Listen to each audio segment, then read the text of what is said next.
حدیث رسول مبارک صلی اللہ علیہ وآلہ وسلم۔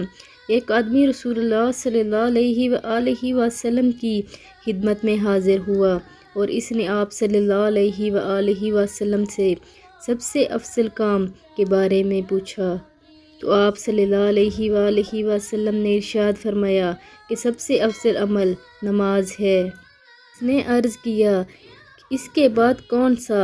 تو آپ صلی اللہ علیہ وآلہ وسلم نے ارشاد فرمایا کہ نماز ہی افضل ہے۔ 3 دفعہ پوچھنے کے بعد اس نے پوچھا پھر کون سا؟